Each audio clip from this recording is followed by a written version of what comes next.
मैं आपको क्या बताऊँ कितना बुरा मुझ पे तशद्दुद हुआ। मैं सोच नहीं सकती थी कि ऐसा करेंगे सब। मगर आपको उनका भयानक चेहरा नहीं नज़र आया? आपको उनके भयानक तासुरात नज़र नहीं आए? आपको ज़रा भी तरस नहीं आया मेरे ख्वाजा सरा पर कि मुझे उसने कितनी बुरी तरीके से तशद्दुद किया?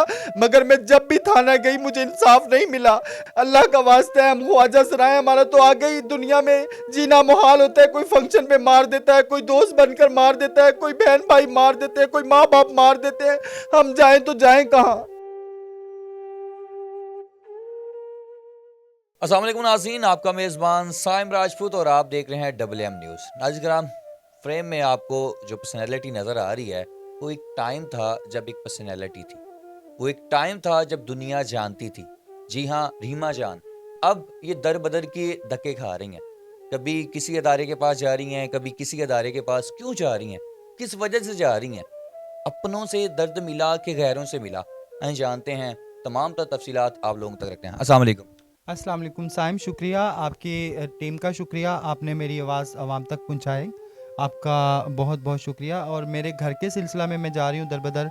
मेरा घर जो है मुझसे छीना जा रहा है, जो कि मैंने अपने बहन भाइयों के सर पे छत दी कि मुझे वो इज़्ज़त देंगे, मगर उन्होंने मेरी छत लेकर मुझे ज़िल्लत दे दी। और मैं आज इस दुनिया में दर बदर ज़िल्लत लेती उठाती नज़र आ रही हूँ। मैं ख्वाजा सरा घर में अकेली हूँ और सभी बहन भाई ठीक हैं, शादीशुदा हैं। सबकी 2 बहनों को छोड़कर सबकी शादियाँ मैंने की। बड़े भाई की 2 शादियाँ की, उससे छोटे भाई की मुल्तान में शादी की 29 जून को। मुल्तान में ड्रामा करने गई ज़वार बलोच का, उधर मैंने घर ख़रीदा। उधर मैं ये जो शादियां की हैं साहब की, कहाँ से पैसा आया?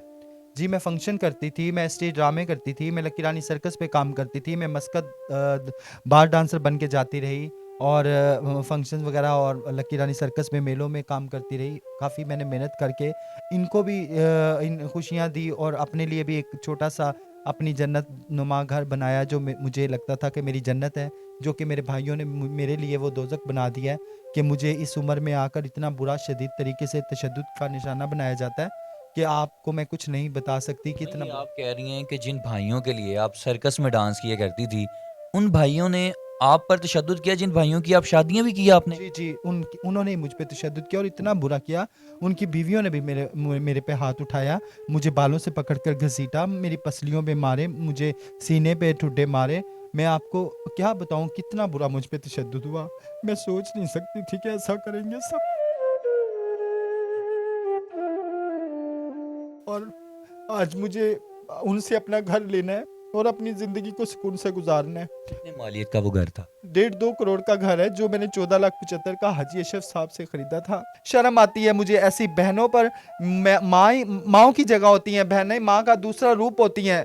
आपको याद नहीं है वो वक्त जब आप घर से लड़ के निकलती थी, वो एक छोटे छोटे हाथों से आपके आंसू पूंछने वाला वो इंसान, जिसका ना बेटी ना बेटा, ना कोई उसके आगे ना कोई उसके पीछे, उसको इस उम्र में जलील करवा रही है। बहन जाकर भाइयों को कहती है कि मैंने घर वाले साहब को बेचा। जो पैसे मुझे वाले साहब ने गाड़ी के दिए, वो पैसे उनके शोहर ने अपनी बीवी मेरी बहन के सामने भी नहीं लिए, मुझे सड़क पे खड़े करके लूटा। और कितने पैसे दिए रीमा आपने? 7 लाख के 8 लाख मेरे वालिद, मैंने गिने तक नहीं, मैंने देखे तक नहीं मेरे। 8 लाख आपने दिया, उनसे क्या लिया आपने लिखा हुआ? मैंने कुछ नहीं लिया, अल्लाह जानता है। ये इस जहान भी उस जहान भी मेरे देनदार होंगे कि मैंने देखा तक नहीं उन पैसों को। मेरे बाप ने मेरी खुशी के लिए मुझे दिए। मैं मुसलमान का बच्चा हूँ। अशहदु अल्ला इलाहा इल्लल्लाहु मुहम्मद रसूलुल्लाह कलमा पढ़कर ये बात कह रही हूँ कि मेरे वालिद साहब के साथ, मेरे बहनोई सलीम मुराद के और मेरे अलावा और कोई नहीं था गाड़ी में। मैं बैक साइड पे बैठी थी, मेरे वालिद साहब ने शॉपर मुझे पैसों का भरा हुआ दिया। मुझे वल्लाह आलम उस टाइम तो अगर मुझे पैसों की लालच होती या मैं पैसों को मद्देनज़र रखती होती तो मैं अपने बहन भाइयों पे इतना पैसा नछावर क्यों करती। मैं लाखों रुपए कमाती थी, जैसे माशाल्लाह हमारी महक मलक आजकल कमा रही है, वैसे ही मेरा नाम था। मकान तो आपको मिल गया, आप रहना भी स्टार्ट होगी उसमें। आपने थोड़ा सा टाइम भी उसमें गुजारा। बाद में वो मकान आपसे क्यों छीना गया? वो इसलिए छीना गया कि उनके जहन में ये लालच आई कि कहीं ये हमसे निकाल ना दे। चोर थे ना, मुझसे पैसे लेकर समेटते रहे। बहन भाइयों को? हाँ जी, वो भाई, बहनें नहीं, अच्छा, भाई। भाई। और बहन बड़ी, हम्म। वो जो उनकी हेड बनी हुई है वो, और उसका शौहर क्योंकि वो मुझसे ये डील करना चाहते थे कि कल को रीमा हमसे पैसा मांगेगी, क्योंकि कतरा कतरा दरिया बन गया ना, तो हम उसे कहेंगे भाई हम तुम्हें मकान के कागज ले देते हैं, तो तुम ऐसा करना कि हमारे साथ जो लेन देन है खत्म करना। जो कि मेरे 2 मकान 5-5 मरले के उन्होंने बेचे, 52 लाख के, 4 व्हीलर डाला लेकर दिया अपने शोहर को। अगर तुम्हारे पास 2 मकान थे तो तुमने बाप का मकान बेचकर सलीम मुराद की शादी बच्चियों की। तुम्हें शर्म नहीं आई कि तुमने यतीम बहनों का, मस्कीन बहनों का हक बेचकर अपने शोहर को 4 व्हीलर डाले पे बैठाया, उसकी कब्र में टांगे हैं। 80-85 साल का वो बंदा 4 व्हीलर डाला चला रहा है, और आपको गैरत नहीं आई कि आप हज उम्रे कर कर अल्लाह की देनदार बन गई, मेरी नहीं रब की देनदार बन गई। आपने हज इसलिए किया कि आप लोगों को बता सके कि बेटा मैंने हज किया हुआ है, मैं झूठ नहीं बोल रही, ये रीमा झूठ बोल रही है। मुझे 550 लोग हैं जो बताएंगे कि आप झूठ बोल रही हैं। अगर आप सच पे होती तो एक दिन आकर बहन भाइयों का मसला जरूर खत्म अच्छा करती। रीमा, आप ने जब आपको घर से निकाला गया, तशद्दुद किया गया, तो आपने कोई कानूनी रास्ता नहीं इख्तियार किया? जी, मैं कानूनी रास्ता इख्तियार मैंने इसलिए किया, मैं चाहती थी कि मैं कोई भी ऐसा वैसा काम ना करूं, हत्ता कि मेरे बदमाश मेरे दोस्त मेरे या महफिल ऐसी थी कि मैं उनको लाकर उनका मुंह तड़वा सकती थी, मगर मैंने ऐसा नहीं किया, इसलिए क्योंकि वो मेरे बहन भाई थे। ये उनकी अपनी जो है इंसानियत है कि वो इसको लेकर एक दिन दुनिया के सामने जलील होंगे कि इसका मतलब तो ये हुआ कि ख्वाजा सराई सब हो जाए, बहन भाई ना हो। तो रीमा, जब जिससे मकान लिया उसको पुलिस ने उससे बयान नहीं लिए? पुलिस ने उससे बयान लिए। हाँ, हमारे बहुत अच्छे एसएचओ साहब हैं, नासिर साहब, मैं कहती हूँ अल्लाह आपको इस चीज़ का अजर दे। रमज़ान है, आपने ख्वाजा सरा को डंडों के साथ मरवाया, आपने ख्वाजा सरा को उस चंद पैसे लेकर, या आप पता नहीं किस सिलसिला में आपने उसका हक मरवाया। ये किस थाने में? थाना चुंग में मेरे साथ 8-10 ख्वाजा सरा थे। अशहदु अल्ला इलाहा इल्लल्लाह मोहम्मद रसूलुल्लाह। नासर साहब, एक दिन आप देनदार होंगे। आपने मुझे मेरे जिस्म पर दुनिया की अजियत करवाई, मुझे डंडों से मरवाया, आपने मुझे मेरे साथ इतना जुल्म करवाया, किन लोगों ने मारा तशद्दुद आपको? करवाया, मेरे भाइयों ने। आपने कहा कि रीमा आपको इन भाइयों में अपने बाप माँ के चेहरा नजर नहीं आता। मुझे चेहरा नजर आया, मगर आपको उनका भयानक चेहरा नहीं नजर आया, आपको उनके भयानक तासुरात नजर नहीं आए कि आप मुझे सिखा रहे हैं दुनिया दीन कि ये भाई हैं आपके। आपने खुद भी थोड़ा दीन सीख लेना, कल को आपके साथ ऐसा ना हो। मेरी दुआ है कि अल्लाह करे ना हो आपके साथ। आपको जरा भी तरस नहीं आया मेरे ख्वाजा सरा पर कि मुझे उसने कितनी बुरी तरीके से तशद्दुद किया, मगर मैं जब भी थाना गई मुझे इंसाफ नहीं मिला। कि हजारों वीडियो में मैंने, कोई भी वीडियो मेरी आप तक नहीं पहुंच रही। अल्लाह का वास्ता है, हम ख्वाजा सरा है, हमारा तो आगे ही दुनिया में जीना मुहाल होता है। कोई फंक्शन पे मार देता है, कोई दोस्त बनकर मार देता है, कोई बहन भाई मार देते हैं, कोई माँ बाप मार देते हैं। हम जाएं तो जाएं कहाँ? अल्लाह का वास्ता है, ये प्रॉपर्टी ना मेरे बाप लेकर जानी थी, ना मैंने लेकर जानी थी, मेरा तो सब कुछ ही उनका था।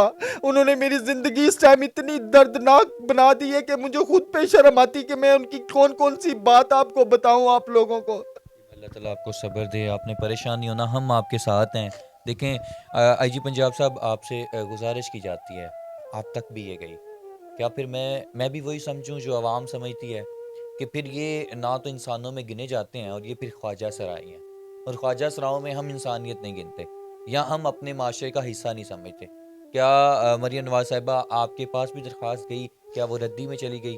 गुजारिश ये की जाती है कि ये अभी भी कलमा पढ़ के कह रही हैं, भाइयों ने जो किया, यहाँ तक कि एसएचओ ने, ये देखें, कानून का रास्ता इख्तियार किया इन्होंने, तो एसएचओ ने जो हरकत की, इनको इन्हीं अपनी आंखों के सामने डंडे मरवाता रहा। यार, मैं अगर अल्लाह ताला, मैं कहता हूँ मुझे इजाजत नहीं है, वरना मैं आपको इनका जिस्म दिखाता, आप जिस्म देखते हैं उनका, कि अब ये रह गया है माशरे में, ये रह गया है कि हम अब लोगों का जिस्म सरेआम आपको दिखाएं कि क्या हुआ। यार, ये कलमा पढ़ के कह रही हैं, गवाही दे रही हैं। कोई मुसलमान कलमा पढ़ के कभी प्रॉपर्टी के लिए झूठ नहीं बोलता। आईजी पंजाब साहब, आपसे गुजारिश की जाती है, ये मेरे हाथ जुड़े हैं, आपसे ये गुजारिश की जाती है कि आप मेरिट पे देखें ना इसको, क्यों नहीं देखा जा रहा? वज़ीर आला मरियम नवाज साहिबा, आपसे गुजारिश की जाती है कि ये कभी एक पर्सनैलिटी हुआ करती थी और अभी भी एक पर्सनैलिटी है, लेकिन दुनिया के गमों में इनको नहीं निचोड़ा, बहन भाइयों के गमों ने निचोड़ा है। वही बहन भाई जो अब इसको सहारा देते, जब ये वाइट बाल आ गए हैं इसके, अब ये लोगों के काम नहीं आने वाला, लोगों के काम नहीं आने वाला। मैं सीधा साफ बोलूंगा, जब लोगों के काम आने वाला था तो पैसा भी था, शोहरत भी थी, हर चीज थी, इज्जत भी थी। अब लोग इज्जत भी नहीं करते। गुजारिश ये की जाती है कि ख्वाजा सरा भी हमारे माशरे का हिस्सा है, आप लोग नहीं इज्जत करेंगे तो कोई माशरा आपकी भी इज्जत नहीं करेगा। इस वीडियो को आपने ज़्यादा से ज़्यादा शेयर करना है ताकि इनको इंसाफ मिल सके। अपना ख्याल रखें, अपने मेज़बान को इजाज़त दें। अल्लाह निगहबान।